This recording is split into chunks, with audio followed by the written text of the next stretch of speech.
चलिए मेरे भाई, आप सभी को नमस्कार। कैसे हैं आप सब लोग। मैं नीलेश तोमर एक बार फिर से आप सभी का स्वागत करता हूं अपने YouTube channel Nilesh Tomar maths पे। आई होप एंड बिलीव आप सब बढ़िया होगे, मस्त होगे, तंदुरुस्त होगे। एक बार जल्दी से मुझे चैट बॉक्स में बता दो ऑडियो वीडियो परफेक्ट है क्या, फिर आज का सेशन हम लोग आगे स्टार्ट करेंगे। ठीक है मेरे भाई, चलिए स्टार्टिंग करें। ऑडियो वीडियो परफेक्ट है जी। चलिए अभी हम लोगों ने रेशो एंड प्रोपोर्शनल को फिनिश किया है। बहुत बेसिक से लेके टॉप लेवल तक मैंने आपको कराया है और मैंने आपको बताया था कि मेरी क्लासेस का जो लेवल रहने वाला है मेरे भाई, कोई भी एग्जाम रहा हो, एसएससी का कोई भी एग्जाम हो, रेलवे का कोई भी एग्जाम हो, सीडीएस हो, कैट हो, जो भी मैं आपको यहाँ पढ़ाऊंगा, जो भी चैप्टर मैं आपको कवर कराऊंगा, जीरो से लेके टॉप लेवल तक हम लोग यहाँ पे कवर करेंगे। ठीक है, तो आपने रेशियो एंड प्रोपोर्शनल में देख भी लिया होगा। तो आज हम लोग उस चैप्टर को स्टार्ट करने जा रहे हैं जिससे बहुत सारे बच्चे परेशान हैं कि सर मिक्सचर और एलिगेशन हमें समझ नहीं आ रहा है। बेसिक क्वेश्चंस तो बन जा रहे हैं लेकिन कैसे रेशो लगता है, कैसे एलिगेशन लगा रहे हो सर, हमें कुछ भी चीजें समझ नहीं आ रही। ठीक है, तो स्टार्टिंग करते हैं आज चैप्टर का। जो आप लोग देख पा रहे होंगे एलिगेशन, मिक्सचर और एलिगेशन एक ही चैप्टर है, लेकिन मैं बहुत शानदार तरीके से दोनों को सेपरेट करके पढ़ाऊंगा। पहले एलिगेशन पढ़ाऊंगा, उसके बाद में आपको मिक्सचर पढ़ाऊंगा। बहुत सारे बच्चे बोले सर मिक्सचर क्यों नहीं पढ़ा रहे हो पहले, है ना, क्योंकि मिक्सचर में हम लोग एलिगेशन का यूज भी करेंगे। ठीक है मेरे भाई, तो फटाफट जो मेरे भाई फर्स्ट टाइम चैनल पे आया है, चैनल को सब्सक्राइब कर दीजिएगा, बेल आइकन को ऑन कर दीजिएगा, अपने यार दोस्त भाई बहन सभी को इन वीडियो का लिंक शेयर कर दीजिएगा बेस्ट क्वालिटी कंटेंट के लिए। ठीक है जी, आगे बढ़ा जाए। अगर आपको इन सेशन में मजा आ रहा है तो लाइक करिएगा, चैट बॉक्स में अपना रिव्यू बताइएगा और अपने यार दोस्त भाई बहन सभी को वीडियो का लिंक भी शेयर करेगा। ठीक है, तो स्टार्टिंग करते हैं मेरे भैया आज का सेशन।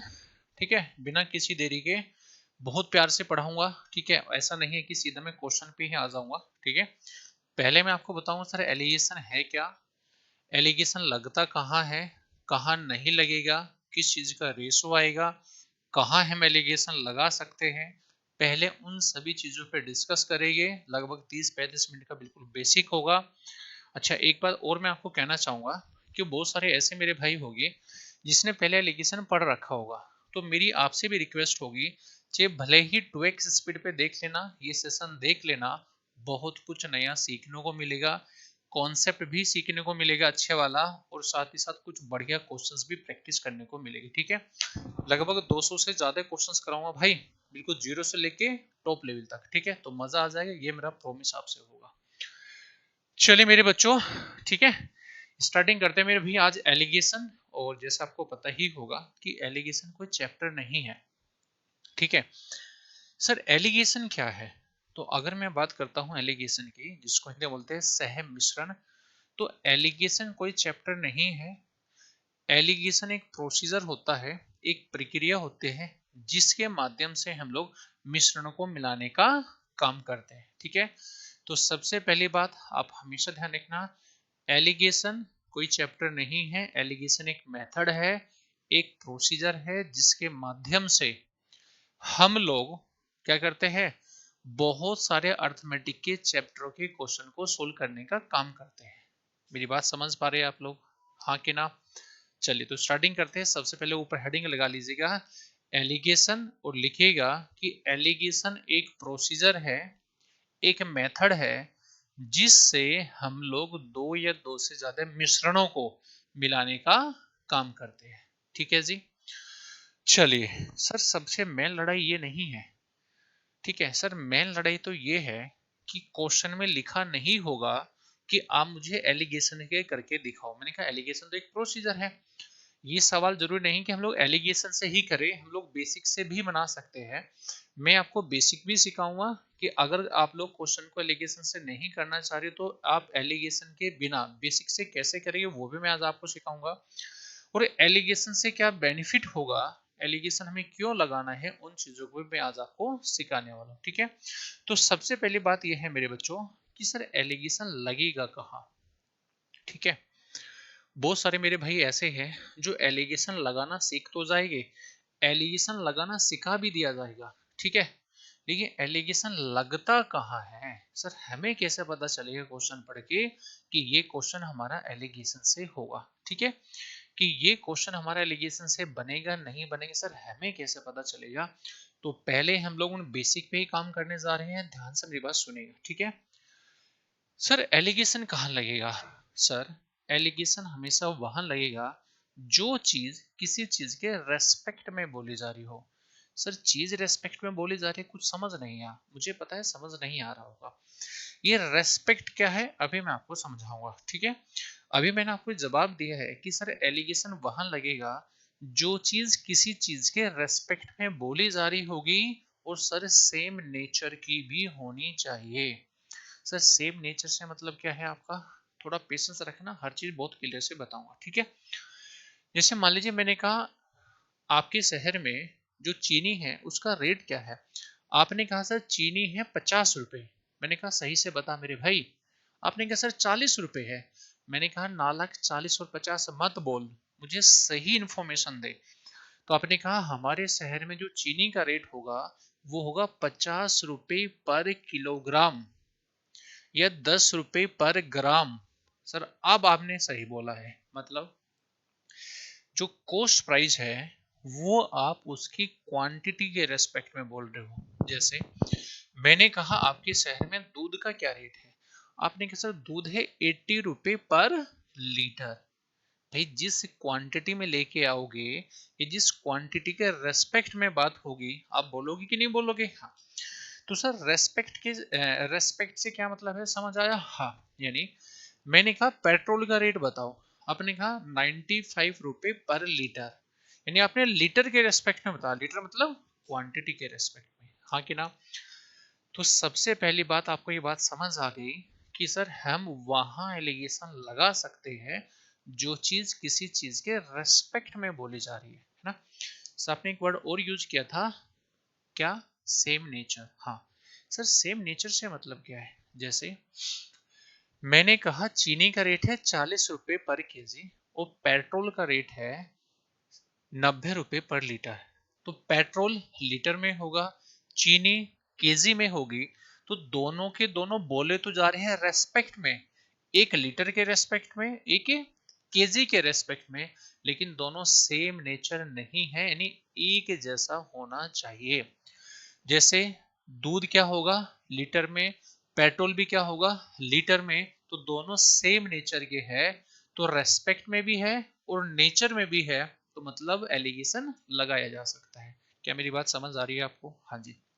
दूसरा, चीनी का रेट 40 रुपए पर केजी, चावल का रेट 60 रुपए पर केजी, तो चावल और चीनी रेस्पेक्ट में भी बोले जा रहे हैं और सेम नेचर के भी है, दोनों केजी में बोले जा रहे हैं, तो हाँ यहाँ एलिगेशन लगाया जा सकता है। तो सबसे छोटी डेफिनेशन मैंने आपको बताई कि सर एलिगेशन कहाँ लगाया जा सकता है, तो सिंपल सा फंडा ध्यान रखना, जो चीज किसी चीज के रेस्पेक्ट में बोली जा रही होगी और सेम नेचर की भी होगी। सर पेपर में क्वेश्चन सोल्व करेंगे या नेचर और रेस्पेक्ट को छाट के चलेगी? तो मैंने कहा टेंशन मत लीजिएगा, मैं पहले ही बेसिक क्लासेस में आपको सारी चीजें बता दूंगा कि हमारा एग्जामिनर क्वेश्चन के अंदर कौन कौन से वर्ड यूज करने वाला है और कौन कौन सी चीजें हैं जो किसी के रेस्पेक्ट में बोली जा रही होगी और सेम नेचर की होगी, ताकि क्वेश्चन पढ़ते ही हमें समझ आ जाए कि यहाँ एलिगेशन लगेगा या नहीं लगेगा, ठीक है? तो चलिए मेरे बेटा आपने लिख ही लिया होगा जो जो अभी तक मैंने आपको बोला, नहीं बोला तो मैं एक बार पानी पी लूं, आप फटाफट लिख लीजिएगा फिर आगे चलेगा, बहुत मजा आएगा। मैंने कहा आज के बाद में मेरा प्रॉमिस होगा हर एक बच्चे से कि एलिगेशन का बड़े से बड़ा सवाल बनेगा भाई, बहुत मजा आ जाएगा, ठीक है?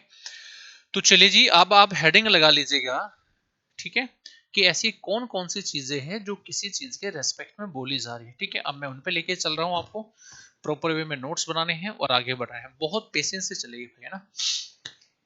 स्टार्टिंग के लगभग 30 मिनट हम लोग बिल्कुल बेसिक पे काम करेंगे ताकि बच्चे को एग्जाम में कोई दिक्कत ना बने।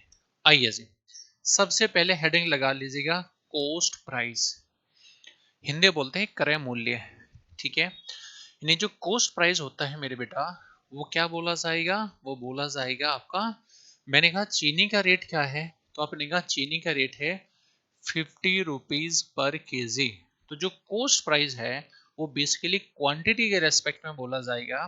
तो अगर क्वांटिटी के रेस्पेक्ट में बोला जाएगा तो हम एलिगेशन लगा सकते हैं। ठीक है, तो अभी मैं आपको ये बता रहा हूं सबसे पहले कि वे कौन कौन सी चीज है जो किसी चीज के रेस्पेक्ट में होगी और सेम नेचर की होगी, है ना। दूसरी बात कि जब एलिगेशन लगाओगे ना तो किसी चीज का रेशो बनता है।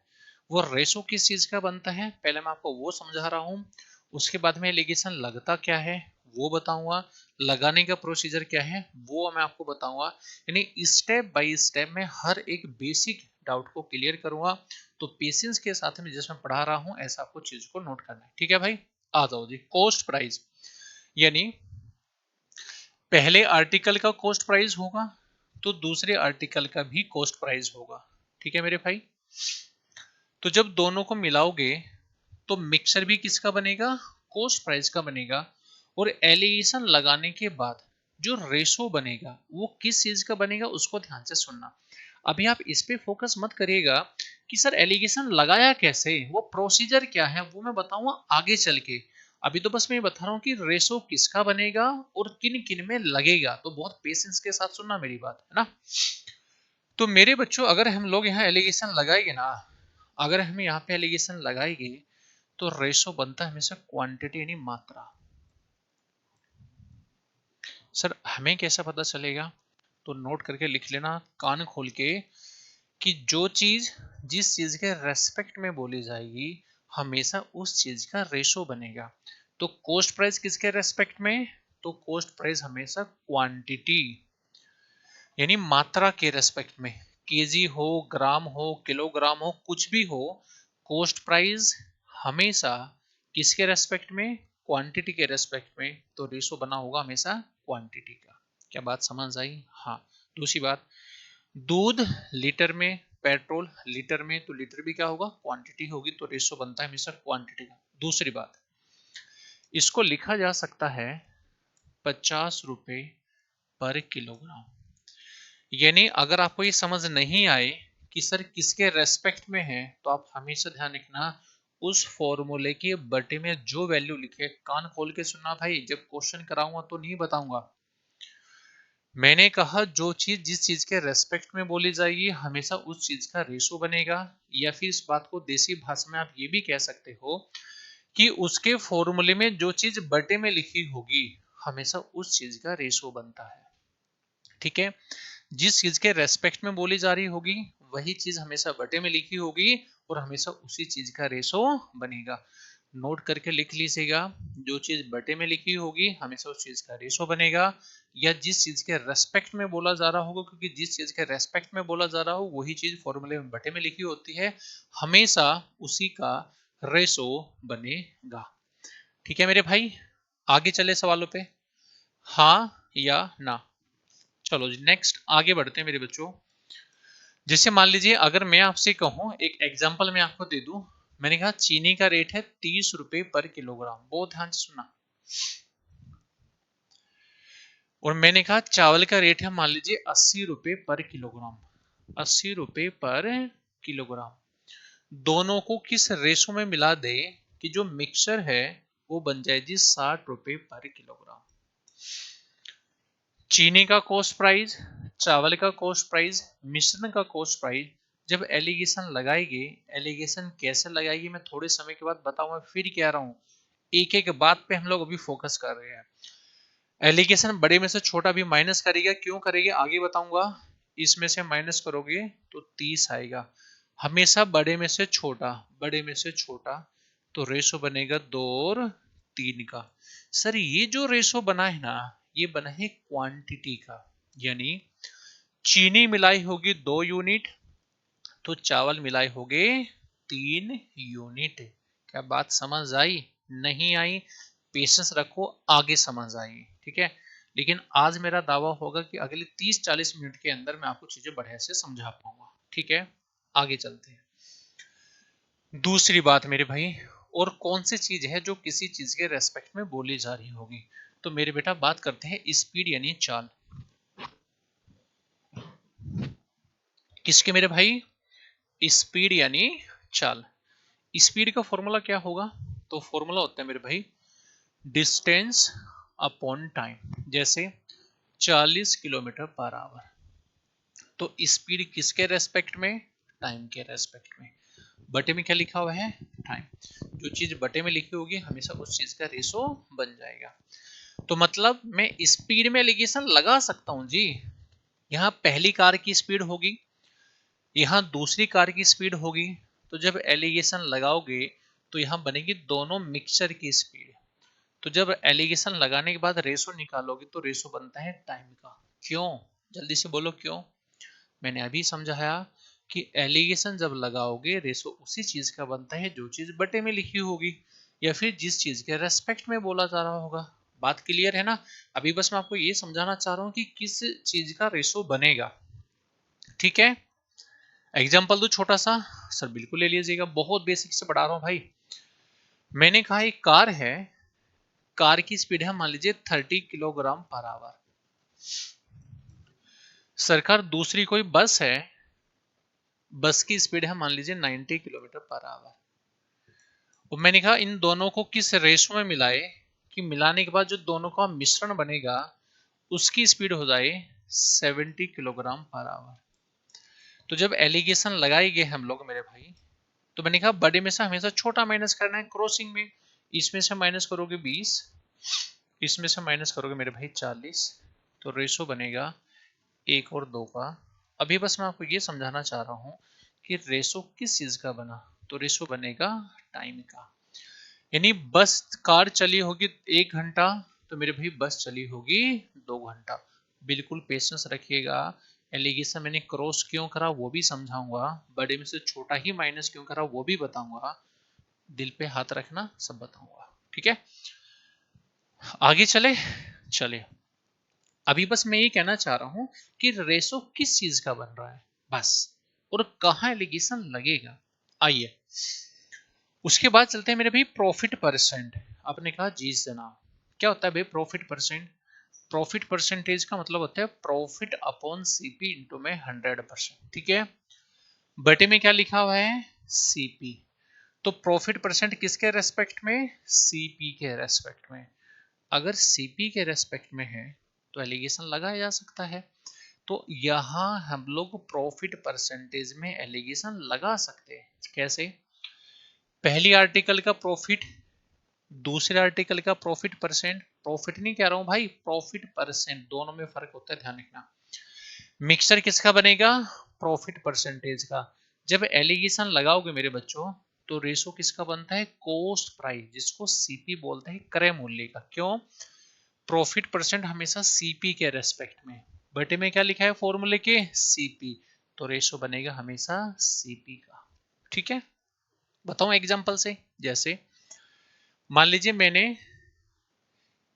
कार को बेचा है 30% प्रॉफिट पे, बस को मैंने बेचा है मान लो 50% प्रॉफिट पे, और दोनों पे कुल मिला के मुझे प्रॉफिट हुआ है 45% का। तो बताओ जी दोनों का सीपी का रेशो क्या होगा? तो मैंने कहा एलिगेशन हमेशा बड़े में से छोटा। 50 माइनस 45 5, 45 माइनस 15 30 यानी 15। रेशो निकालोगे मेरे भाई 1 और 3 का। यानी अगर कार का सीपी 1 हुआ तो बस का सीपी 3। मैं फिर कह रहा हूं, अभी इस पे फोकस मत करिएगा कि क्रॉसिंग क्यों कर रहे हो सर जी, मैं बताऊंगा, पेशेंस रखना। अभी तो बस मैं ये बताना चाह रहा हूं कि किसमें लगेगा और रेशो किस चीज का बनेगा। आई होप एंड बिलीव हर एक बच्चे को समझ आ रहा होगा। आगे चले। चलिए नेक्स्ट। कितनी चीज हो गई भाई जिसमें एलिगेशन लगाया भी हमने? सर अभी तक हो गई हमारे पास 3 चीजें, सीपी, स्पीड, प्रॉफिट परसेंट। आइए लॉस परसेंट की बात करते हैं मेरे बच्चों। लॉस परसेंट का फॉर्मूला होता है लॉस अपॉन सीपी इंटू में 100%। आपने कहा हाँ, पहले आर्टिकल का लॉस परसेंट होगा। लॉस हमेशा माइनस में लेना है, क्योंकि लॉस को रिप्रेजेंट करने के लिए माइनस का नंबर लेना होगा। मैंने कहा प्रॉफिट 10% का और लॉस भी 10% का, तो उसको रिप्रेजेंट कैसे करोगे यार? तो लॉस हमेशा माइनस से रिप्रेजेंट किया जाएगा, तो माइनस लेना होगा लॉस के केस में, ध्यान रखना। चलिए पहले आर्टिकल का लॉस परसेंट, दूसरे आर्टिकल का लॉस परसेंट, ये क्या है बनेगा? मिक्सचर का लॉस परसेंट। जब मिक्स लॉस और लॉस को मिलाओगे तो मिश्रण भी तो लॉस का बनेगा। जब रेशो निकालोगे मेरे भाई, रेशो फिर से बनेगा सीपी का। आपने कहा क्यों सर जी, लॉस परसेंट किसके रेस्पेक्ट में, सीपी के रेस्पेक्ट में, हाँ कि ना। आपने कहा हाँ जी सर। कैसे, सुनो। मैंने कहा कार को बेचा है मान लो 20% लॉस पे, बस को बेचा है हमने मान लीजिए 50% लॉस पे, और दोनों पे कुल मिला के, दोनों पे मेरे बच्चों कुल मिला के मुझे 10% का लॉस हो गया। तो बताओ भाई दोनों का सीपी क्या होगा। तो एलिगेशन हमेशा बड़े में से छोटा माइनस होगा, और ये बात आप लोग जानते हो कि माइनस में जितना छोटा होगा उतना बड़ा माना जाएगा। ठीक है, सुनिए जी, आगे चले क्या, आगे चले मेरे भाई। दोनों पे लॉस हो गया, मान ये होगा 60% का। ठीक है, क्योंकि मिक्सचर हमेशा दोनों के बीच का बनता है। आ जाओ जी, बड़े में से छोटा, तो ये बड़ा होगा ये छोटा होगा, माइनस जितना छोटा लिखा होता है उतना बड़ा होता है ना। इसमें से इसको माइनस करो, तो माइनस का 20 माइनस माइनस 60, माइनस 20 प्लस 60, तो ये बन गया जी राजा 40। ठीक है, ऐसे ही मेरे प्यारे बच्चों, ऐसे ही मेरे भाई, जब एलिगेशन लगाओगे हमेशा बड़े में से छोटा। अच्छा मेरे हिसाब से दोनों के बीच में नहीं बन रहा ना, एक मिनट रुको भाई, ये दोनों के बीच में नहीं बना ना पुत्र, ये भी बड़ा और ये भी बड़ा है ना। एक काम कर लो, थोड़ा ठीक कर देता हूँ मैं, इसको 80 कर देता हूँ ना, क्योंकि मिक्सचर में दोनों के बीच का बनना चाहिए। इधर ये बड़ा, इधर ये बड़ा, तो माइनस का 60 माइनस माइनस 80, माइनस 60 प्लस 80, तो ये बनेगा 20 का, तो रेशो बनेगा 1:2 का। ठीक है, बस मैं ये समझाना चाह रहा हूं कि जब भी लॉस में एलिगेशन लगाओगे तो हमेशा माइनस को रिप्रेजेंट किया जाएगा। ठीक है, लॉस हमेशा बड़े में से एलिगेशन हमेशा बड़े में से छोटा माइनस करेगी। चलिए नेक्स्ट, यहां आ जाओ। अब मेरे प्यारे भाई यहां ध्यान से सुनना, यहां बहुत सारे बच्चे करेंगे मिस्टेक। कैसे, सर आपने कहा था सेम नेचर में एलिगेशन लगेगा, मैंने कहा हाँ। तो अब से पहले मैंने अगर सीपी सीपी सीपी था, प्रॉफिट प्रॉफिट प्रॉफिट था, लॉस लॉस लॉस था, स्पीड स्पीड स्पीड था, लेकिन यहाँ एक का प्रॉफिट परसेंट, दूसरे का लॉस परसेंट, तो मिक्सचर में प्रॉफिट या लॉस में से कुछ भी बन सकता है, हमें थोड़े ना पता होगा, है ना। तो उनकी वैल्यू पे डिपेंड करेगा। तो सर ये तो सेम नेचर है ही नहीं, तो फिर एलिगेशन क्यों लगा रहे हो मेरे राजा, सेम ही तो नेचर है। कैसे, प्रॉफिट भी सीपी के रेस्पेक्ट में, लॉस भी सीपी के रेस्पेक्ट में। भाई बाहर से देखने पे दोनों अलग नजर आ रहे हैं, लेकिन अंदर से दोनों सीपी के ही रेस्पेक्ट में हैं, एक के ही रेस्पेक्ट में हैं। तो मतलब दोनों बहन भाई है, मतलब जैसे भाई और बहन देखने में अलग अलग हो गए, लेकिन अंदर खून तो उनका एक ही है ना माँ बाप का, तो मतलब अंदर से तो सब एक ही है, डीएनए तो सेम ही आना था, हाँ कि ना। हाँ जी, तो इसलिए हमेशा ध्यान रखना, कंफ्यूज मत होना। एक आर्टिकल का प्रॉफिट परसेंट होगा तो दूसरे का लॉस परसेंट होगा। जब एलिगेशन लगाओगे मेरे बच्चों, तो मिक्सचर तो प्रॉफिट का बन सकता है या फिर लॉस का बन सकता है, और रेशो बनता है is always CP CP CP. आगे चलो मेरे भाई, चलिए जी, मेरे हिसाब से आज चीजें बहुत बढ़िया से समझ आ रही होगी कि किस चीज का रेशो बनेगा, क्यों बनेगा, आगे चलेगा। अब बात करते हैं, this is very very important, average. बहुत सुंदर चीज है भाई, एवरेज। ठीक है, एवरेज का फॉर्मूला औसत, sum of all data upon total number of data. Sir कहने का मतलब, ध्यान सुनना मेरी बात, मैंने कहा इस क्लास में बैठे सभी बच्चों का औसत उम्र क्या है। तो क्लास में लड़का भी होगी और लड़की भी होगी, तो औसत उम्र आपने कहा 20 ईयर, 20 साल। मैंने कहा कान पे लगाऊंगा, सही से बात कर बेटा। आपने कहा सर 20 साल है, मैंने कहा सही से तो बोल यार। आपने कहा 20 साल पर ईयर, सॉरी 20 साल पर स्टूडेंट, मतलब सर हर एक बच्चे की जो औसत है वो 20 साल की है। मैंने कहा बात तो सही है। तो जब भी हम लोग एवरेज निकालते हैं, औसत बोलते हैं, हम लोग जल्दबाजी में बोल देते हैं कि औसत इनकम 10,000 रुपए है, ये एवरेज एज 20 साल है, लेकिन सही बोलने का तरीका होता है 20 साल पर स्टूडेंट, 10,000 पर स्टूडेंट। कैसे सर? एवरेज का फॉर्मूला होता है sum of all data upon total number of data.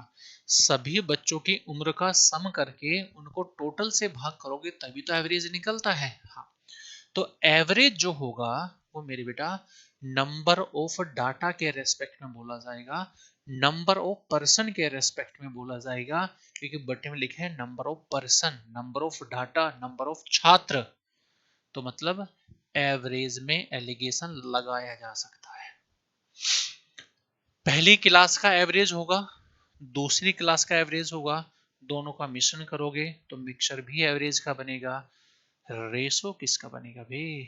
Number of person, number of छात्र, नंबर ऑफ संख्याएं, जो भी सवाल जिस फॉर्मेट में होगा उसका हम लोग रेशो निकाल लेंगे।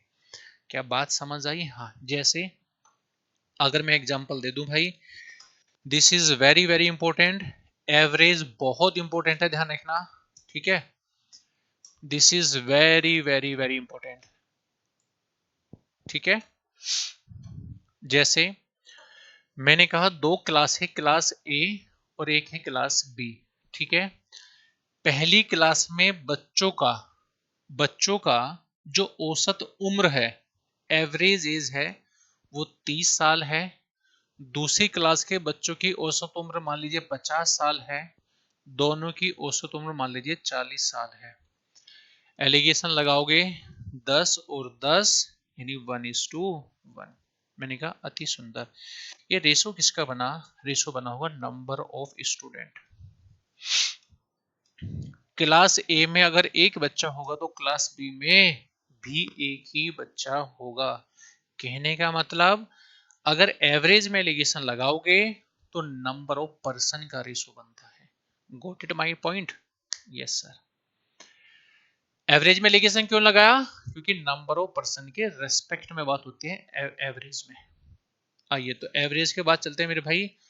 देखो एवरेज कुछ भी हो, औसत इनकम हो, औसत उम्र हो, ठीक है, औसत स्पीड हो, कुछ भी हो, जहां भी एवरेज वर्ड यूज हो रहा होगा वहां हम लोग एलिगेशन यूज करेंगे। एवरेज स्पीड में बहुत सारे सवाल पूछे जा रहे हैं तो मैंने एवरेज स्पीड को फिर से उठा लिया, ध्यान सुनना। एवरेज स्पीड होते हैं total distance upon total time. किसके रेस्पेक्ट में होते हैं? टाइम के रेस्पेक्ट में। तो रेशो किसका बनता है? टाइम का। बोलो मजा आया कि नहीं आया? इस क्लास के बाद में ये मेरी गारंटी होगी कि सर बेसिक बिल्कुल 100 नहीं 300% क्लियर होगा, ठीक है? लेवल वो होगा मेरी क्लास का। कोई भी एग्जाम दे रहे होगे एक सिंगल सवाल अपने क्लासेस से बाहर नहीं बचेगा, मेरी गारंटी होगी भाई, है ना? मेरी गारंटी होगी एक एक सवाल कराऊंगा, कोई भी सवाल अपनी क्लास से बाहर नहीं होगा, ठीक है? ये बच्चा कह रहे रिपीट कर दो। समझ आया? कोई भी क्वेश्चन अपनी क्लासेस से बाहर नहीं होगा। आइए जी नेक्स्ट। चलिए भाई discount percent. Sir discount percent क्या होता है? छूट प्रतिशत। डिस्काउंट अपॉन एमआरपी इंटू में 100%। तो डिस्काउंट किसके रेस्पेक्ट में? एमआरपी के रेस्पेक्ट में। तो सबसे पहले क्या एलिगेशन लगेगा? बिल्कुल लगेगा। किसके रेस्पेक्ट में? एमआरपी के रेस्पेक्ट में। अगर कोई चीज किसी चीज के रेस्पेक्ट में होगी तो एलिगेशन लगाया जा सकता था, है ना? पहले आर्टिकल का डिस्काउंट परसेंट, दूसरे का भी डिस्काउंट परसेंट। मैं डिस्काउंट की बात नहीं कर रहा हूं, discount is differ, discount percent, discount percent. और ये रेशो बनता है एमआरपी का, क्योंकि किसके रेस्पेक्ट में है? एमआरपी के। बटे में क्या लिखा मेरे भाई? MRP, MRP. आगे चले चले पुत्र,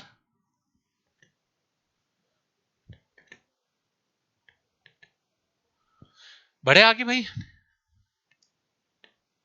आइए जी नेक्स्ट। अब मेरे प्यारे बच्चों कुछ बढ़िया बढ़िया चीजें हैं जो आपको एहसास हो रही होगी कि एलिगेशन लगे कि ना लगे, लेकिन मैं कंफर्म कर रहा हूं कि एलिगेशन लगेगा कि नहीं लगेगा। सुनिए, इनकम टैक्स रेट परसेंट। जैसे मान लीजिए आपकी इनकम है 10,000 रुपए, आप महीने में मोदी जी की सरकार को टैक्स भी तो भरोगे, है ना? आपने कहा हमने 5% का टैक्स भरा, उसका मतलब क्या हुआ कि 100 रुपए की इनकम पे 5 रुपए का टैक्स भरा। तो जो टैक्स परसेंट की रेट होती है उसका मतलब होता है कि आपने कितना टैक्स भरा बटे में इनकम इंटू में 100%। यानी जो टैक्स परसेंट होता है ना वो इनकम के रेस्पेक्ट में। मान लो आपकी सैलरी है 1 लाख रुपए महीना, तो आप मोदी जी को टैक्स कितना भरोगे? 10,000 रुपए का। मैं कहूँ कितना परसेंट का टैक्स भरा? तो 10,000 का टैक्स भरा 1 लाख पे, तो 100 पर कितना? तो आप बोलोगे 1/10 यानी 10% का टैक्स भरा। तो टैक्स परसेंटेज हमेशा किसके रेस्पेक्ट में? इनकम के रेस्पेक्ट में। और अगर टैक्स परसेंट इनकम के रेस्पेक्ट में है तो एलिगेशन लगाया जा सकता है। और रेशो किसका बनेगा? जिसके रेस्पेक्ट में बोला जा रहा होगा। तो मतलब दो आदमी है, एक आदमी ए है उसका टैक्स परसेंट, दूसरा आदमी बी है उसका टैक्स परसेंट, दोनों का मिक्सचर बनाएगा तो वो भी टैक्स परसेंट होगा। और रेशो बनेगा इनकम का। पहले आदमी की इनकम ये होगी तो दूसरे आदमी की इनकम ये होगी। रेशो बनेगा इनकम का रेशो बनेगा ए और बी का, है ना। ए और बी का इनकम का रेशो बनेगा सवालों के अंदर। ठीक है, आगे चले। अरे बोलो ठीक है क्या? इन दोनों की इनकम का रेशो बनेगा सवालों के अंदर। आओ मेरे राजा, आगे बढ़ते हैं मेरे भाई। कोई दिक्कत है? टैक्स परसेंट बढ़िया समझ आ गया? थम्स अप करो सारे मेरे भाई। देखो सेशन को लाइक और शेयर नहीं कर रहे हो ये गलत बात है। इतना बढ़िया से छोटी छोटी बातें समझा रहा हूँ और फिर भी कह रहे हो कि नहीं सर हम लाइक और शेयर नहीं करेंगे, तो गलत बात नहीं है मेरे भाई। फटाफट लाइक और शेयर करो। टैक्स परसेंट होता है इनकम के ऊपर। आओ जी, चलो नेक्स्ट आगे चले। आओ मेरे बच्चों आगे चलते हैं। देखो एलिगेशन एक ऐसा चैप्टर है मेरे भाई जो आपको अर्थमेटिक के हर चैप्टर में काम आएगा। परसेंटेज हो, रेशो प्रोपोर्शनल हो, सीआई हो, एसआई हो, प्रॉफिट लॉस हो, कोई भी चैप्टर हो हर चैप्टर में यूज करेंगे। मैं पहले ही बहुत ढंग से इस चीजों को बता रहा हूं कि एलिगेशन कहां लगेगा, किस चीज का रेशो आएगा। चलिए मेरे भाई, ऐसे ही आपने पढ़ा होगा सीआईएसई के अंदर रेट परसेंट, दर प्रतिशत। मैंने कहा रेट है मान लीजिए 10% पर एनम यानी वार्षिक होती है। 10% का मतलब अगर 100 रुपए का उधार लोगे जिसको प्रिंसिपल यानी मूलधन हम लोग बोलते हैं, तो भाई ब्याज कितना दोगे? ब्याज देके मेरे बेटा 10 रुपए का। ये तो मतलब होता है रेट का। जब मैं पढ़ाऊंगा तब चीजें सिखाऊंगा। हाँ, तो रेट परसेंट होता है 1 साल का इंटरेस्ट यानी ब्याज बटे में प्रिंसिपल यानी मूलधन इंटू में 100%। प्रिंसिपल का मतलब स्कूल वाले प्रिंसिपल की बात नहीं कर रहा हूँ बेटा, है ना। अरे सर क्या बात कर दी आपने, है ना। नहीं बेटा पेशेंस रखो। मूलधन पैसे से बात हो रही है, इंटू में 100। तो जो रेट परसेंट है ना भाई वो बेसिकली कहाँ लगेगी? वो लगती है प्रिंसिपल के रेस्पेक्ट में, मूलधन के रेस्पेक्ट में। तो मतलब अगर ये प्रिंसिपल के रेस्पेक्ट में होगा तो मेरे प्यारे बच्चों हम यहाँ पे एलिगेशन लगा सकते हैं। ठीक है, तो क्या होगा? पहले की रेट परसेंट होगी, दूसरे की रेट परसेंट होगी। जब एलिगेशन लगाओगे तो ए और बी की रेट बनेगी और रेशो बनेगा मेरे राजा प्रिंसिपल का। किसका? प्रिंसिपल का। अब ध्यान से सुनना मेरी बात। जब मैं क्वेश्चन कराऊंगा तो कोई बच्चा मेरे से डाउट नहीं पूछेगा, नहीं तो गुद्दी लाल कर दूंगा भाई, ध्यान रखना। ठीक है, गुद्दी लाल करना समझते हो ना? कान के नीचे लगा हूं क्यों? अभी समझा रहा हूं ना तो समझ लो ना भाई। है रटते थे ना आज से पहले चीजें, आज सारी चीजें क्लियर कर रहा हूं, ध्यान से सुनना। आगे आ दो। उसके बाद में मेरे बेटा एक्सपेंडिचर परसेंटेज, मैं वो चीजें बता रहा हूं जिसमें बच्चा कंफ्यूज होकर बैठता है। खर्चा प्रतिशत। मैंने कहा आपका एक्सपेंडिचर का जो परसेंटेज है वो है 40%। आपने 40% खर्च किया, किसका? मेरी जेब का या पापा की जेब का? अपनी जेब का, मतलब अपनी इनकम का। खर्चा हमेशा इनकम में से होगा, हाँ कि ना। तो मेरे भाई मैं बात खर्चे की नहीं कर रहा हूं, मैं बात कर रहा हूं खर्चा प्रतिशत 40% है। मैंने कहा खर्चा प्रतिशत आपका है 40%, मतलब 40/100। यानी अगर इनकम 100 रुपए होगी तो आपने खर्च कितना करा होगा मेरे भाई? आपने 40 रुपए खर्च किए होंगे। तो खर्च एक्सपेंडिचर जो होगा, एक्सपेंडिचर परसेंटेज जो होगा वो इनकम के रेस्पेक्ट में होगा। अगर इनकम के रेस्पेक्ट में होगा तो मेरे भाई वहां एलिगेशन लगाया जा सकता है। पहले आदमी का एक्सपेंडिचर परसेंटेज, दूसरे का मिक्सचर भी दोनों का, और रेशो बनता है दोनों की इनकम का। बहुत ध्यान से सुनना एक एक पॉइंट मेरे भाई, ठीक है। डन है क्या अपने का? मजा आ रहा होगा मेरे हिसाब से बच्चों को, ठीक है। चलिए आगे बढ़े मेरे भाई। मेरा काम है बढ़िया से पढ़ाना, आपका काम है बढ़िया से वीडियो को शेयर करना, ठीक है बच्चों। आगे चले, आओ जी नेक्स्ट। ऐसे मेरे भी बात करते हैं सेविंग परसेंट। आपने 30% की बचत करी है, सेविंग है आपकी 30%, किसके रेस्पेक्ट में? इनकम के रेस्पेक्ट में। जितना कमाओगे उसका 30% बचाओगे, तो सेविंग परसेंट भी इनकम के रेस्पेक्ट में है। सेविंग अपॉन इनकम इंटू में 100%, तो सेविंग परसेंटेज में भी एलिगेशन लग सकता है। सेविंग परसेंटेज में एलिगेशन लगाओगे तो रेशो बनता है इनकम का, इनकम का। आइए, this is very very important, ध्यान सुना। अब मेरे भाई अब बढ़ते थोड़ा और चीजों की तरफ, ध्यान से सुनेगा। Alligation in the income related questions, ठीक है। देखो अब हमारे पास ना कुछ ऐसे सवाल बनेंगे कि मेरे भाई जो एक्सपेंडिचर, बहुत ध्यान सुनना, बहुत इंपॉर्टेंट पॉइंट बताने जा रहा हूं भाई, बहुत ज्यादा इंपॉर्टेंट, ठीक है। होगा क्या कि एक्सपेंडिचर को या तो बढ़ा देगा या फिर घटा देगा, परसेंटेज की बात चल रही है। उसकी सेविंग को या तो बढ़ा देगा या फिर घटा देगा। और सब जब दोनों में एलिगेशन लगाओगे ना, अब आप यहाँ बोलोगे सर यहाँ तो सेम नेचर है ही नहीं। मैंने कहा नालायक को अभी तो समझाया, चाहे एक्सपेंडिचर परसेंटेज हो चाहे सेविंग परसेंटेज हो, सर दोनों के दोनों इनकम के रेस्पेक्ट में है, तो दोनों सेम नेचर के हैं। दोनों में अलग अलग एलिगेशन भी लगाया जा सकता है। जैसे प्रॉफिट परसेंट और लॉस परसेंटेज भी सीपी के रेस्पेक्ट में थे, तो दोनों में एलिगेशन लगाया जा सकता था। मैंने कहा तो मेरे बच्चों यहां जो मिक्सचर बनेगा वो बनता है इनकम का। पता है क्यों? क्योंकि इनकम बराबर होती है एक्सपेंडिचर प्लस सेविंग। इन दोनों को जब मिक्स करोगे तो हमेशा इनकम बनती है। कान खोल के सुनना भाई, एक्सपेंडिचर परसेंटेज हो या फिर सेविंग परसेंटेज हो, दोनों का मिक्सचर करोगे तो मेरे भाई इनकम, इनकम या तो बढ़ेगी या इनकम घटेगी। और रेशो किसका बनेगा? बोलो रेशो किसका बनेगा, जल्दी से बोलो। सर रेशो बनते हैं जिसके रेस्पेक्ट में बात हो रही होगी या जो चीज बटे में लिखी होगी। तो यहां बनेगा एक्सपेंडिचर और सेविंग का, कौन से वाला? पहले वाला। आप मजा नहीं आया, मैंने कहा कान पे लगाऊंगा, ध्यान से सुन मेरी बात भाई। ऐसा बेसिक समझाऊंगा कि आप बोलोगे सर मजा आ गया, एक भी सवाल नहीं बचेगा। बस सुन लेना मेरी बात, सुनना मेरे बच्चों ध्यान से। मैंने ये नहीं बोला कि एक्सपेंडिचर है 40%, किसने बोला? मैं कह रहा हूं कि एक्सपेंडिचर बढ़ गया या घट गया 5%। 5% एक्सपेंडिचर नहीं है, 5% एक्सपेंडिचर इंक्रीज हो गया या डिक्रीज हो गया। बहुत ध्यान सुनना भाई। तो 5% इंक्रीज हो गया मतलब 5/100। तो इंक्रीज किस पे होगा? पहले वाले पे। यानी अगर पहले एक्सपेंडिचर 100 था, अब 5 बढ़ गया, और रेशो किसका आएगा?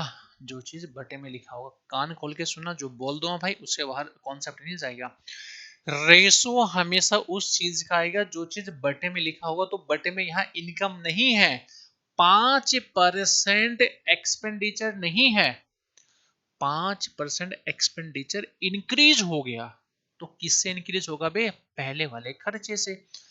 पहले खर्चा 100 था, 5 बढ़ गया, तो ये है पहले वाला खर्चा। तो जो बटे में लिखा होगा रेशो भी उस चीज का आएगा। बहुत सारे नाला के बैठे होंगे जो इनकम का रेशो निकाल रहे होंगे, ये भी इनकम के रेस्पेक्ट में और ये भी इनकम के रेस्पेक्ट में। ऐसा मत करिएगा। समझे कि नहीं समझे? बोलो हाँ कि ना। बहुत इंपॉर्टेंट कॉन्सेप्ट बता भाई। जो चीज बटे में लिखी होगी उस चीज का रेशो आएगा। चलिए आगे बढ़ते हैं मेरे भाई। नेक्स्ट, ऐसे मेरे भी पॉपुलेशन के सवाल आएंगे कि मेल बढ़ गया 10%, फीमेल बढ़ गया 10%, तो सेम रेशो लगाओगे, ठीक है, और एलिगेशन लगा के सवाल सोल्व हो जाएगा। आगे आ जाइए जी। चलिए जी, एक सवाल हमारे सवालों में नजर आएगा, बहुत ध्यान से सुनना, this is very very important, ध्यान सुनना। मैंने कहा रेक्टेंगल, सुनना, अगर ये कोई रेक्टेंगल है, आयत है, इसमें लेंथ भी है और ब्रेथ भी है, तो पैरामीटर जो परिमाप होगा वो होता है 2 लंबाई प्लस चौड़ाई। तो सवाल में बोलेगा किसी रेक्टेंगल की लंबाई को 10% बढ़ा दिया, 10% नहीं है, 10% बढ़ा दिया, और चौड़ाई को 5% बढ़ा दिया, तो जब लंबाई बढ़ाओगे चौड़ाई बढ़ाओगे तो मेरा राजा उससे जो मिक्सचर बनेगा वो बनेगा पैरामीटर का, परिमाप का। कैसे? अरे कैसे? क्योंकि पैरामीटर बराबर होता है लेंथ प्लस ब्रेथ। जैसे यहां मैंने अभी समझाया था इस वाले में कि इनकम बराबर होती है एक्सपेंडिचर प्लस सेविंग। तो जब दोनों को मिक्सर करोगे तो हमेशा इनकम बनेगा, और मेरे बेटा यहां जब करोगे, ठीक है, एक्सपेंडिचर और सेविंग करोगे तो हमेशा इनकम बनता है। क्या बनता है? इनकम बनता है। और ऐसे मेरे बच्चों, अगर लेंथ और ब्रेथ दोनों को बढ़ाओगे तो मतलब उसका पैरामीटर बढ़ेगा, मतलब परिमाप बनेगा, मतलब मिक्सचर हमेशा पैरामीटर का बनेगा। किसका? पैरामीटर का, ठीक है। और रेशो किसका आएगा? बोलो बोलो बोलो बोलो बोलो। 5% लेंथ बढ़ी है, 5% लेंथ नहीं है, 5% लेंथ बढ़ाई है, तो 5/100 मतलब पहली लेंथ से, तो बटे में लिखा होगा पहली लेंथ और पहला ब्रेथ, तो रेशो बनेगा इनिशियल लेंथ और इनिशियल ब्रेथ, इनिशियल लेंथ और इनिशियल ब्रेथ, ठीक है, लेंथ और ब्रेथ, ठीक है। आगे चले सवालों पे।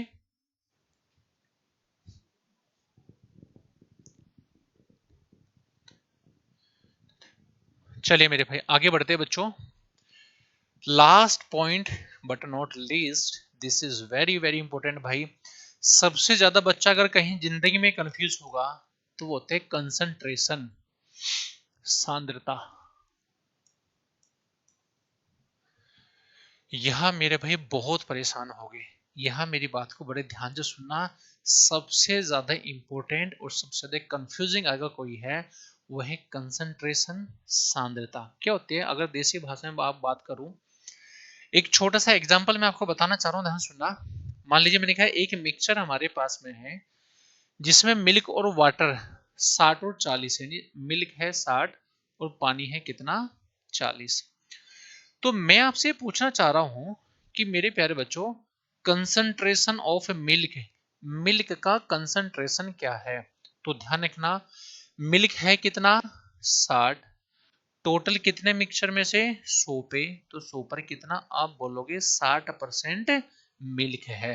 मतलब कंसंट्रेशन जो सांद्रता होगी वो होगी मिल्क की क्वांटिटी, मतलब जिसकी भी निकालनी हो, बटे में टोटल मिक्सचर इंटू में 100%, इंटू में 100%। सर कहना क्या चाह रहे हो?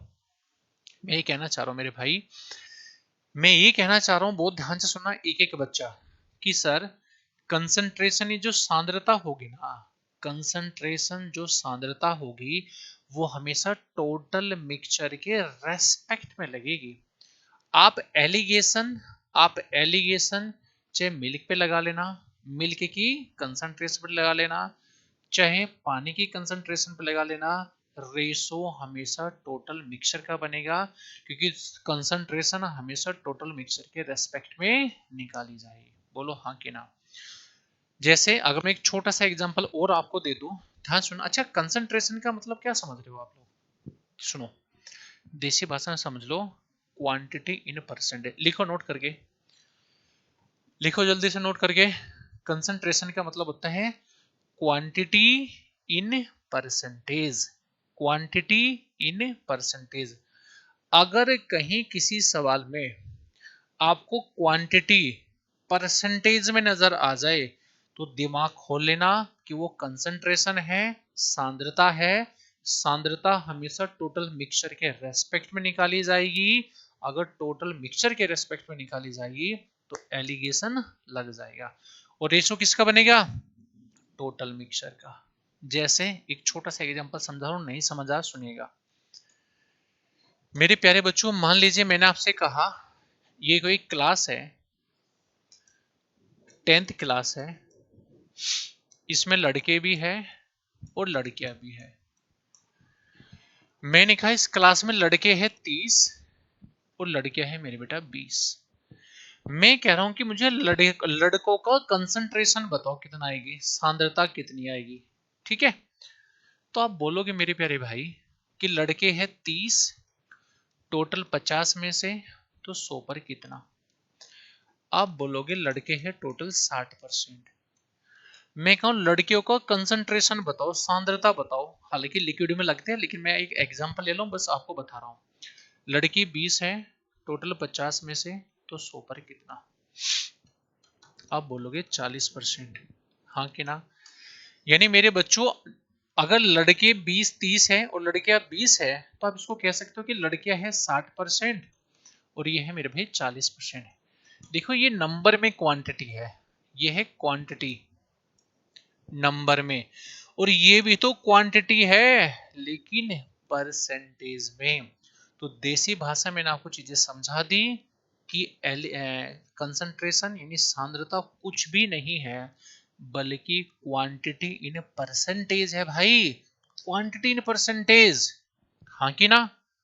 जल्दी से बोलो यस और नो। तो अगर किसी सवाल में क्वांटिटी इन परसेंटेज नजर आ जाए तो समझ लेना वो कंसंट्रेशन है, एलिगेशन लगेगा। और रेशो किसका बनेगा बताना? किसका? टोटल मिक्सचर का। कान खोल के सुन लेना, कान खोल के सुन लेना भाई। रेशो बनेगा टोटल मिक्सचर का।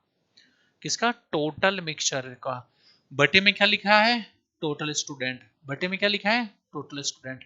तो जो चीज बटे में लिखी होगी हमेशा रेशो उसका आएगा, और वो किसके रेस्पेक्ट में? क्योंकि उसके रेस्पेक्ट में बोला जा रहा होगा।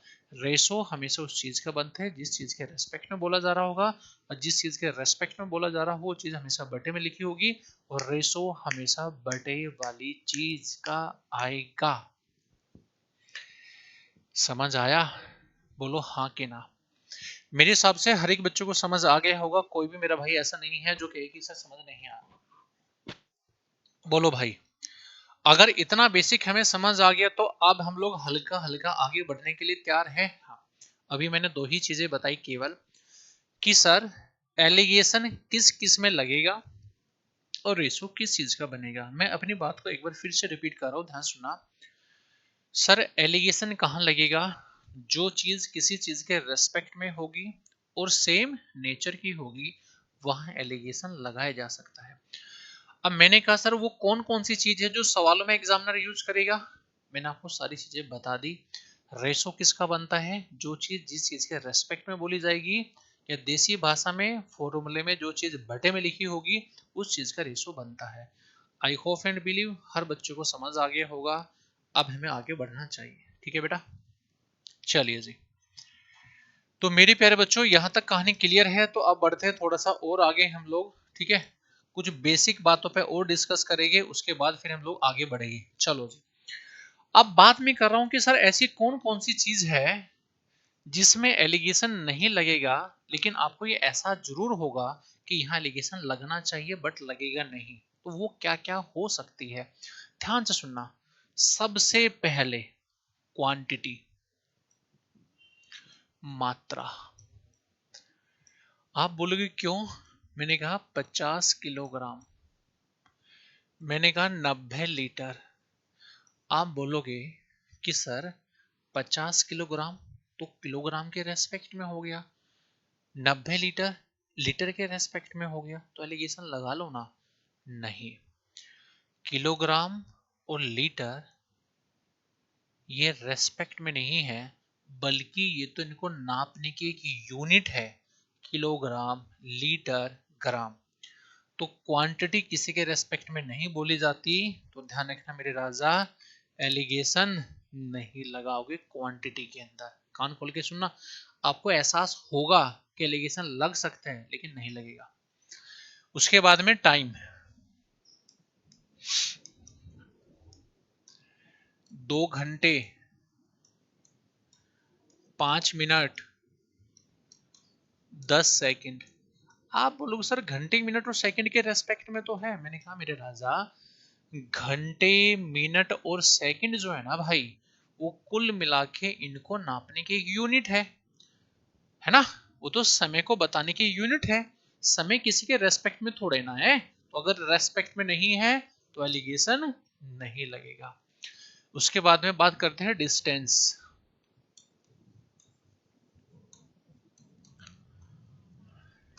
तो मेरे भाई डिस्टेंस बोलो। जैसे मैंने कहा 40 किलोमीटर, 100 मीटर, सेंटीमीटर। तो मेरे राजा मीटर सेंटीमीटर किलोमीटर ये तो डिस्टेंस दूरी नापने की यूनिट है, इकाई है, किसी के रेस्पेक्ट में नहीं है, तो भाई ध्यान रखना यहाँ एलिगेशन नहीं लगेगा। उसके बाद इनकम, आय। मैंने कहा मेरी इनकम 10,000 रुपए है। अरे 10,000 रुपए है क्या, किसके रेस्पेक्ट में, कुछ नहीं पता। आप बोलोगे सर आपने समझा तो था इनकम परसेंटेज। भाई परसेंटेज अलग है और इनकम अलग है, ठीक है। इनकम परसेंटेज अलग किसी फॉर्मेट में बोला जा रहा होगा, इनकम परसेंटेज किसी अलग फॉर्मेट में बोला जा रहा होगा। इनकम एक सिंपल नंबर है, क्वांटिटी क्या है, क्वांटिटी है। तो यहाँ क्वांटिटी है अगर इनकम, तो एलिगेशन नहीं लगेगा। तो ये चार चीजें ऐसी हैं जो आपको एहसास जरूर कराएगी कि एलिगेशन लग सकता है क्या, लेकिन नहीं लगेगा। मैंने पहले ही बता दिया, तो इस चीज का ध्यान रखना, ठीक है बच्चों। आगे चले, क्या मेरी बात समझ आ गई। एलिगेशन कहाँ कहाँ लगेगा, 10 से 12 चीजें मैंने बता दी। किस चीज का रेशो आएगा वो बता दिया, कहाँ नहीं लगेगा वो भी बता दिया, जो आपको एहसास कराएगा सवालों में। अब बात चलते हैं मेरे भाई, हाउ टू यूज एलिगेशन। ऊपर हेडिंग लगा दीजिएगा, हाउ टू यूज एलिगेशन।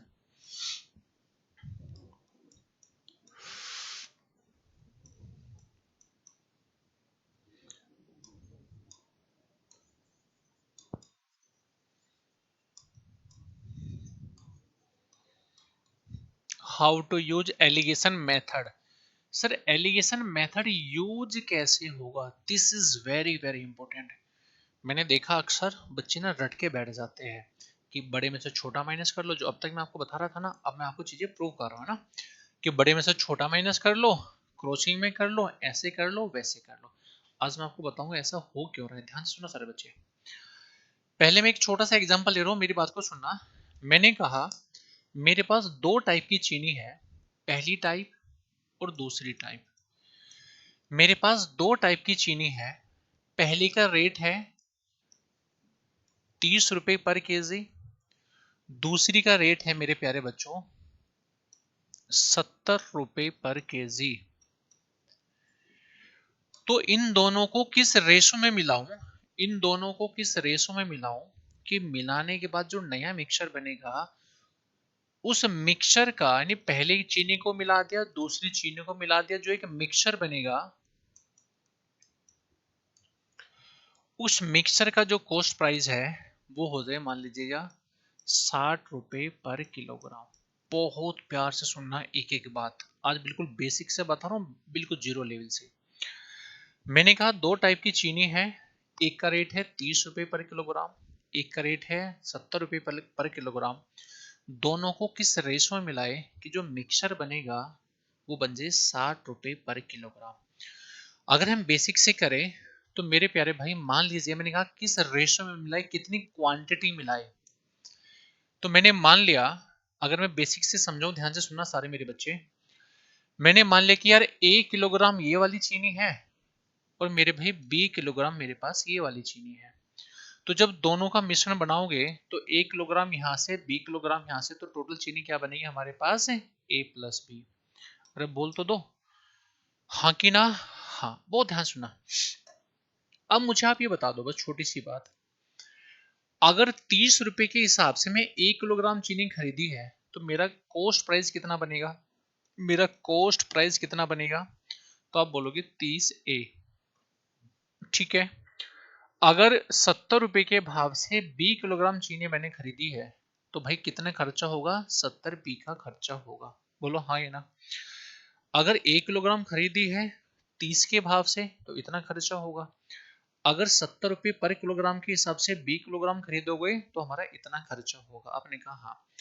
और मेरे भाई अब टोटल मिक्सर बना कितना था, A+B का। किस रेट से, 60 के रेट से। तो जो मिक्सचर की कॉस्टिंग बनेगी, तो सर इतने किलोग्राम और 1 किलोग्राम है 60 का।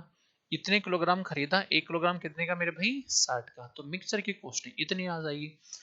तो मेरे राजा अगर मैं इस खर्चे को ऐड कर दूं, कॉस्टिंग को ऐड कर दूं, तो क्या ये कॉस्टिंग इस कॉस्टिंग के बराबर होगी क्या? हाँ। उठा के सोल्व करना है, आगे बढ़ जाना है। ध्यान से सुनना, बहुत प्यार से सोल्व कराऊंगा, ध्यान सुनना, कुछ माइनस नहीं करूंगा अभी। 30A प्लस 70B बराबर होगा 60A प्लस 60B। हाँ कि ना। अब मैं क्या करूंगा मेरे भाई, इसको इधर लेके जाऊंगा, उसको उधर लेके जाऊंगा। तो जब इसको उधर लेके जाओगे, मैं अभी कुछ माइनस नहीं करूंगा, मैं आपको दिखाना चाह रहा हूँ कहानी क्या बनेगी। 30 से इसको उधर लेके आओगे तो 70B माइनस 60B। आपने कहा हाँ जी सर, कोई दिक्कत हमें है नहीं। ठीक है भाई, सुनना। अब मैं यहां से B कॉमन ले लूं, तो अंदर बनेगा राजा 70 माइनस 60। और यहां से मैं A कॉमन ले लूं, तो 60 माइनस 30। मैं कहूं मेरे प्यारे भाई, मुझे बताओ A अपॉन B क्या बनेगा। A अपॉन B, तो ये बनेगा 70 माइनस 10 बटे में 60 माइनस 30। सोल्व करोगे, ऊपर आएगा मेरे भाई 10 और नीचे आएगा राजा 30, और रेशो बनेगा 1 और 3 का। देखो यार, और मैंने ए और बी क्या माना था भाई, मैंने ए और बी माना था क्वांटिटी, मात्रा। तो मेरे प्यारे बच्चों, मेरे प्यारे भाई, आपको समझ आ गया कि अगर पहली चीनी की क्वांटिटी 1 लोगे, तो दूसरी चीनी की क्वांटिटी लेनी होगी 3। ये है करने का बिल्कुल बेसिक मेथड, है ना, वेरिएबल मान के। लेकिन सच मायने में वनडे कॉम्पिटिटिव एग्जाम में अगर हम लोग वेरिएबल मान के करेंगे ना, तो हम तो बन गए भाई इंस्पेक्टर। तो इसी चीज को लिखने का एक दूसरा मेथड है, जिसको हम लोग एलिगेशन मानते हैं। और एलिगेशन हम लोगों ने नहीं बनाया, पीछे से किसी ने सिखाया, उसने हमें सिखाया, हमने आपको सिखाया, आप अपने बच्चों को सिखा रहे होगी। यानी इसी कैलकुलेशन को ऑब्जर्व करके कि फाइनली कैलकुलेशन हो क्या रही है, उसी को रिप्रेजेंट करते हैं एलिगेशन की फॉर्म में। तो मेरे भाई अब ध्यान से सुनना, आपके हर बात का जवाब यहां मिलेगा कि एलिगेशन क्रॉसिंग में ही क्यों हुआ था, सर एलिगेशन बड़े में से छोटा ही माइनस क्यों हुआ था, सर ऐसा हो क्यों रहा था, सर एलिगेशन जो लगते हैं दोनों के मिक्सचर में ही क्यों लगा था, मैं सारी बातों को बताऊंगा, ध्यान सुनना। देखो जी मेरे भाई, अगर मैं एलिगेशन लगाऊंगा, बहुत ध्यान सुनना आप सारे मेरे बच्चे प्लीज, कोई बच्चा इफ और बट नहीं करेगा। अब पहले का कॉस्ट प्राइस 30 रुपए, दूसरे का कॉस्ट प्राइस 60 70, और मिक्सचर का कॉस्ट प्राइस था 60। पहली बात, सर कॉस्ट प्राइस में एलिगेशन लगाया जा सकता है, क्योंकि सीपी के रेस्पेक्ट में, सॉरी क्वांटिटी के रेस्पेक्ट में होती है। पहली का सीपी, दूसरी का सीपी, मिक्सचर का सीपी।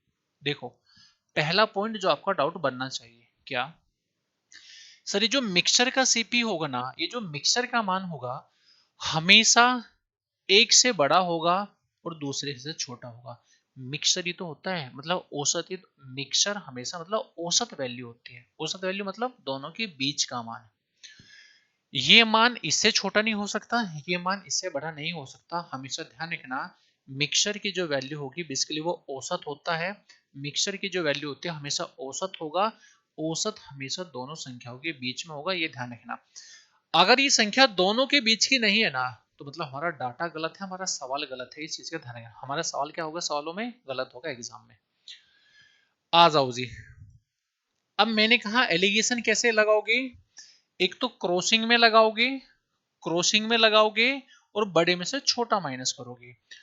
तो 70 माइनस 60 10, और 60 माइनस 30 हमेशा बड़े में से छोटा और क्रॉसिंग में ये बनेगा 30। तो रेशो आया मेरे बेटा 1:3। सर मैंने क्या करा, सर मैंने क्या करा, बड़े में से छोटा ही क्यों माइनस करा। देखो 70 माइनस 60 और 60 माइनस 30 हमेशा बड़े में से छोटा माइनस होगा और हमेशा क्रॉसिंग में से होगा। ठीक है, अगर आप ऐसे भी नहीं समझ पा रहे तो मैं और लिख के दिखा सकता। टीचर बहुत शानदार हूं भाई मैं, उन बच्चों के लिए जो समझना चाह रहे, जो नालायक है उनके लिए कुछ नहीं भाई। देखो सुनो जरा ध्यान से, देखो 70 minus 60, 70 minus 60, 30 minus 60 minus 30, 60 minus 30 बड़े में से छोटा और हमेशा क्रॉसिंग में। तो ये बना था 10 और ये बना है 30। तो रेशो बना है मेरे प्रभु 1 और 3 का। और रेशो किसका बना साहब, क्वांटिटी का। क्योंकि सीपी में एलिगेशन लगाओगे तो रेशो बनता है क्वांटिटी का। इसका मतलब क्या बना, ये किस चीज को रिप्रेजेंट करेगा, ये हमेशा रिप्रेजेंट करता है क्वांटिटी को। मतलब पहले वाली चावल मिलाओगे 1 यूनिट तो दूसरा चावल मिलाओगे 3 यूनिट। बहुत सारे मेरे महान पुरुष ऐसे होंगे जो बोलेंगे कि श्रीमान अगर क्रॉसिंग में लगा रहे हो तो ऐसा तो नहीं कि सेकंड वाले की क्वांटिटी आई हो ये पहले वाले की क्वांटिटी आई हो ना। जो चीज जिसके ऊपर लिखी होगी, जो चीज जिसके ऊपर लिखी होगी, जो चीज जिसके ऊपर लिखी होगी हमेशा उसी चीज का रेशो आएगा, उसी चीज का रेशो आएगा। तो समझ आ गया, एलिगेशन हमेशा क्रॉसिंग में लगेगा और बड़े में से छोटा माइनस करोगे। क्यों करोगे, इसकी बेसिक कैलकुलेशन मैंने आपको समझाई, इसकी बेसिक कैलकुलेशन मैंने आपको समझा दी है ना। अगर बेसिक कैलकुलेशन समझ गया एलिगेशन की तो मजा आ गया। चलिए मेरे बच्चों एक छोटा सा सेकंड पॉइंट और समझ लीजिएगा, यही ध्यान सुनना। जैसे मैंने कहा अभी आपको कि पहला टाइप और दूसरा टाइप, पहले का सीपी 30 था, दूसरे का सीपी 60 था, और मैंने दोनों को किस रेशो में मिलाया भाई, हमने मिला है 1 और 3 के रेशो में। मैं दूसरी लैंग्वेज कह रहा हूं कि जो बन सकती है बनती है। मैंने कहा एक चीनी का रेट है 30 रुपए पर किलोग्राम, दूसरे का रेट है 70 रुपए पर किलोग्राम, दोनों को मैंने 1 और 3 के रेशो में मिला दिया। तो मैंने पूछा है उस मिक्सचर का सीपी क्या होगा। अब के मैंने सवाल उल्टा पूछ लिया, पहले मैंने रेशो पूछा था, अब के मैंने दोनों का सीपी दे दिया, दोनों का रेशो दे दिया, जिस रेशो मिला है मिक्सचर का मान मैंने आपसे पूछ लिया। ध्यान से सुनना सारे मेरे भाई और बहन, इधर आओ।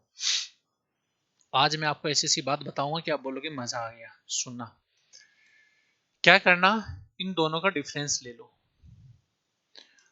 कितना आ गया डिफरेंस, 40। इस डिफरेंस को हमेशा इस रेशो में डिवाइड करना, 1 और 3 4, 4 बराबर 40, 1 का मान 10, तो 1 का मान 10 है तो 3 का मान 30। मैंने कहा बहुत शानदार। अब मेरे प्यारे बच्चों यहां ऐसा नंबर होगा कि बड़े में से इसको माइनस करके 10 बचे और इसमें से इसको माइनस करके ये बचेगा, तो आप बोलोगे वो रहा होगा 60। कितना रहा होगा, 60। हाँ कि ना।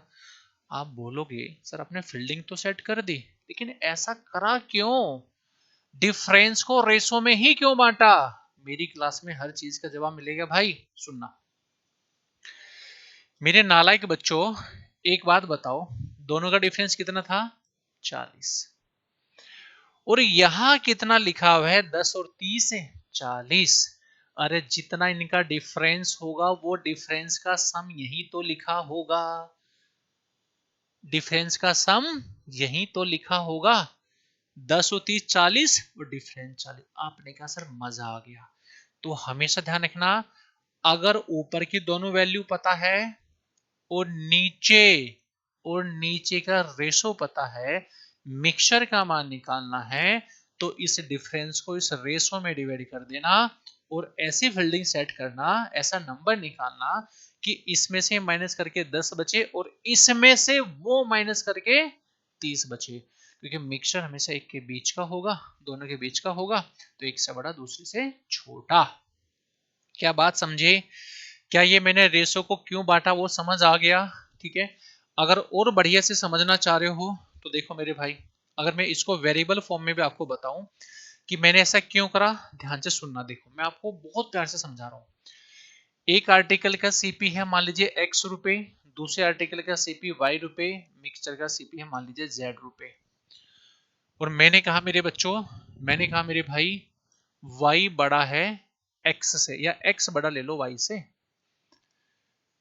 लगाना जरा एलिगेशन एक बार ध्यान से। तो ये बड़ा है ये छोटा, नहीं ये बड़ा मान है तो ये छोटा मान है, ऐसा मैंने बोला है। तो इसमें से माइनस करोगे x माइनस जेड। तो अगर ये बड़ा है ये छोटा है तो अब ये बड़ा होगा और ये छोटा होगा, तो z माइनस वाई। समझे कि नहीं समझे? हाँ, ये बड़ा ये छोटा, तो अब ये बड़ा और ये छोटा होगा। हाँ, तो ये रेशो निकल गया। और मैं कहूँ दोनों का डिफरेंस कितना है, आपने कहा डिफरेंस होगा x माइनस वाई का। तो मेरे बच्चों आप छोटी सी बात नोट कर रहे होगे, तो डिफरेंस दोनों के सम के बराबर होगा। इन दोनों का सम करो, z minus y plus x minus z, ये कट जाएगा तो बनेगा x माइनस वाई। देखो इन दोनों का सम इस डिफरेंस के बराबर ही है, इस वजह से उस डिफरेंस को हमेशा रेशो में बांट देते हैं। बोलो गॉट इट? हाँ सर, मजा आ गया। तो मेरे प्यारे बच्चों अगर मजा ही आ गया तो और मजा लेने के लिए थोड़ा सा आगे बढ़े सवालों पे। चलिए, तो चलिए मेरे नन्हे मुन्ने बच्चों, मैंने आपको यहाँ सारी बातें समझा दी। एलिगेशन क्या है, कहाँ लगेगा, कहाँ नहीं लगेगा, किस चीज का रेशो बनेगा, एलिगेशन कैसे लगेगा, ठीक है, और भाई कैसे हम लोग मिश्रण की वैल्यू निकालते हैं। ठीक है मेरे प्यारे भाई, एक लास्ट पॉइंट बता दूं मैं आपको। बहुत कम आपको ये चीजें सुनने को नजर आ रही होगी, लेकिन मेरा प्रॉमिस आपसे है कि मैं जो भी पढ़ाऊंगा डंके की चोट पे पढ़ाऊंगा। और मेरी क्लासेस के बाद में आपको कंटेंट का जो लेवल है जीरो से लेके टॉप लेवल तक आपको नजर आएगा। ठीक है, आप बोलोगे सर क्या पढ़ाना चाह रहे हो? मैंने कहा मेरे राजा, आपने एक चीज पढ़ी होगी, बहुत प्यार से बता रहा हूं। परसेंटेज मैंने आपको पढ़ा था वेटेड एवरेज। वेटेड एवरेज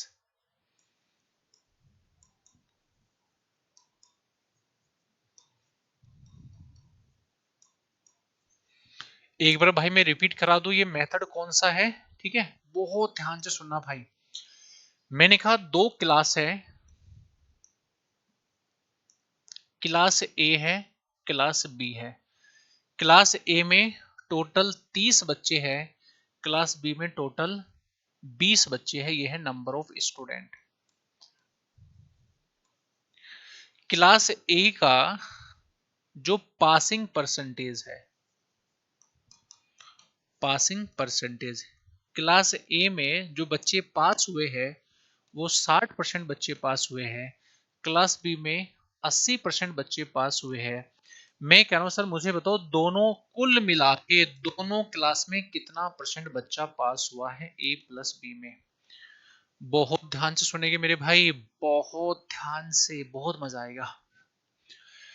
तो मेरे भाई वेटेड एवरेज में मैंने क्या पढ़ा था, मैं रिवीजन करा रहा हूं ताकि हम लोग वेटेड एवरेज का मैं यहाँ यूज करूंगा। तो मेरे प्यारे बच्चों उसको मैं रिपीट करा रहा हूं। परसेंटेज में मैंने आपको पढ़ाया था। सबसे पहले रेशो ले लो, सर ले लिया। वेटेड एवरेज में क्या होते हैं, इसकी इसमें मल्टीप्लाई 36 18, इसकी इसमें मल्टीप्लाई 8 दूनी 16, 160 बटे में दोनों का सम यानी 5। कितना बनेगा भाई? ये बनेगा 240 बटे में 5।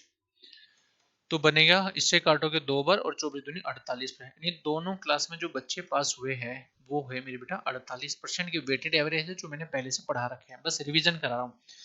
इसी का जो फिल्टर फॉर्म होगा, इसी का मेरे बच्चे जो फिल्टर फॉर्म होगा वो होता है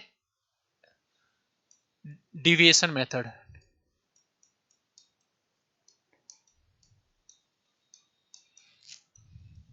देखो मेरे भाई, डेविएशन मेथड क्या है, वो इसी का फिल्टर फॉर्म में कैसे पढ़ा रखा है, ध्यान से सुनना। क्लास ए है, क्लास बी है, यहाँ 3 बच्चे हैं, यहाँ 2 बच्चे हैं, रेशो ही लेना था। यहाँ 60%, यहाँ 80%, दोनों में निकालना था। तो क्या बता रखा है भाई मैंने परसेंटेज में, कि इस नंबर को ब्रेक कर लो पहले नंबर के हिसाब से। ठीक है, क्लास ए में 60% बच्चा पास हुआ, क्लास बी में 80% पास हुआ, तो मैंने दोनों को ब्रेक कर लिया 60 प्लस 20 में। 60% यहाँ है, 60% यहाँ है, 60% तो होगा ही होगा, प्लस कितना एक्स्ट्रा 20%, किसका, 2 का। जितना एक्स्ट्रा होगा सब में बटेगा, यानी 5 में बटेगा, 5 चौक 20। देखना भाई कहाँ को मिस्टेक कर दिया मैंने, 36 18 8 2 16 बटे में 5, सही है ना।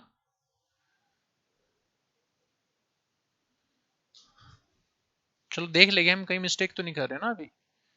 ठीक है, 60 यहाँ है, 60 यहाँ है, तो 60 तो होगा ही होगा। 6 दूनी 12, 36 18 180, 8 दूनी 16 160। अरे बाप रे बाप, ये मिस्टेक कर रखी है भाई मैंने ना। अभी 1 मिनट रुको, मैं ठीक करता हूँ, 1 मिनट रुक जाओ। कितना बनेगा भाई, इससे काटो कितनी बार, 20 है, ऊपर 20 है, नीचे कितना आएगा 5, 5 से 20 काटो कितनी बार मेरे भाई, 4 बार, और 4 दूनी 8, तो ये बनेगा 68%, है ना। देखो यार यहाँ ना थोड़ा जोड़ने में हमने मिस्टेक कर दिया, नालायक को आप ध्यान नहीं दे रहे हो। सुनना भाई, जब दोनों का सम करोगे तो बनेगा कितना, 200, ये बनेगा 340, ये बनेगा मेरे भाई 340 बटे में 5, और 34 का डबल करोगे बनेगा 68। ये लो, अब ठीक है। यानी सर वेटेड एवरेज भी वही है और डिविएशन मेथड भी वही है, बस उसका फिल्टर फॉर्म ये लिखा है। अगर डाटा आसान है तो वेटेड एवरेज से कर सकते हैं, अगर डाटा पॉइंटों में जा रहा है तो तब ये हमारा अच्छा काम करता है, मजा आ जाएगा। सर क्या बताना चाह रहे थे, तो बता तो रखा था परसेंटेज में। नया बात, नया खुलासा, कान लगाओ, ध्यान से सुनना। सर एलिगेशन भी यही है, मतलब एलिगेशन कहो, वेटेड एवरेज कहो, डिविएशन मेथड कहो, तीनों एक ही बात है, बस लिखने का तरीका अलग है। तो आज के बाद आप हमेशा ध्यान रखना, जहां एलिगेशन लगेगा वहां वेटेड एवरेज भी लगेगा और वहां डिविएशन मेथड भी लगता है। ये बात आपको नहीं पता होगी, लेकिन आज मैंने आपके सामने दावा कर दिया, इस बात को ध्यान रखना। सर एलिगेशन लगाओ ना इस पे, मैंने कहा अच्छा, आपने कहा हाँ। लो भाई ध्यान से सुनना, अगर मैं इसमें एलिगेशन भी लगा दूं एक ही साथ में तो आप बोलोगे सर मजा आ जाएगा। ध्यान से सुनना, क्लास ए है, क्लास बी है, क्लास ए में कितना परसेंट बच्चा पास हुआ, 60%। अच्छा 60% बच्चा पास हुआ, यह है कंसंट्रेशन सांद्रता, क्वांटिटी इन परसेंटेज। बी में 80% बच्चा पास हुआ, मैंने कहा दोनों में कितना बच्चा पास हुआ वो निकालना है। उनकी क्वांटिटी है, पहले में 30 बच्चा, दूसरे में 20 बच्चा, रेशो निकाल लोगे ना भाई। हाँ, 3 और 2, मैंने कहा बहुत शानदार। अगर हमें दोनों वैल्यू पता है, रेशो पता है, मिक्सचर का मान निकालना है, तो मैंने कहा था डिफरेंस को डिवाइड करना है इस रेशो में। अरे वाह सर, आज तो स्वाद ही आ गया। 3 और 2 5, 5 बराबर 20, एक का मान 4, तो 2 का मान, एक का मान 4 आएगा, 3 का मान 12 और 2 का मान 8। अरे वाह, इसमें से इसको माइनस कर, इसमें से इसको माइनस करके यहाँ, इसमें से माइनस करके यहाँ, तो यहाँ लिखा होगा मेरे भाई 68%। अरे सर ये लोचा था क्या, देखो यहाँ भी 68, 68 और मेरा 68, तो आज के बाद में कोई बच्चा मुझे बोलेगा नहीं कि सर एलिगेशन लगाए या वेटेड एवरेज लगाए या डिविएशन मेथड लगाए। सर क्या लगाए, जिसमें कंफर्ट हो वो लगा लेना, ध्यान से सुनना, वो ही लगा लेना। तीनों चीजें मैंने सामने रख दी है। आई होप एंड बिलीव जो मैंने आज आपको पढ़ा भाई उसमें तो बिल्कुल मजा आ गया होगा। ठीक है, चलो जी, तो ये था मेरे भाई आज का बिल्कुल बेसिक, बहुत प्यार से मैंने आपको पढ़ाया। आई होप एंड बिलीव कोई भी ऐसा बच्चा नहीं होगा आज के बाद में जिसको एलिगेशन में डाउट होगा। देखो एलिगेशन से क्वेश्चन सोल्व करना अलग मैटर है, लेकिन एलिगेशन को समझना, मुझे नहीं लगता यूट्यूब पे इससे बढ़िया वीडियो हो सकती है। अगर ये वीडियो आपको अच्छी लग रही हो, आपको एलिगेशन समझ आया होगा, तो प्लीज अपने यार दोस्त भाई बहन सभी के बीच में वीडियो का लिंक शेयर करेगा। मैं 101% नहीं 101% दावा करता हूं कि जो भी बच्चा ये वीडियो देख रहा होगा या देख ली होगी, उसका एलिगेशन में कोई सिंगल डाउट नहीं बचा होगा कि एलिगेशन कहाँ लगेगा, किस चीज का रेशो बनेगा, क्रॉसिंग ही क्यों करते हैं, बड़े में से छोटा ही माइनस क्यों करते हैं, एलिगेशन से करे, वेटेड एवरेज से करे, या फिर डिविएशन मेथड से करे। ठीक है, तो मेरे हिसाब से हर एक बच्चों को समझ आ गया होगा। तो चलिए मेरे प्यारे बच्चों, ये क्लास आज मैं यही फिनिश कर रहा हूँ। कल का जो सेशन होगा लगभग 200 से प्लस क्वेश्चन मैं आपको कराऊंगा। जैसे आपको पता है मैं फ्री ऑफ कॉस्ट आपको बैच करा रहा हूँ, बेस्ट कंटेंट के साथ करा रहा हूँ, क्वालिटी कंटेंट के साथ पढ़ा रहा हूँ।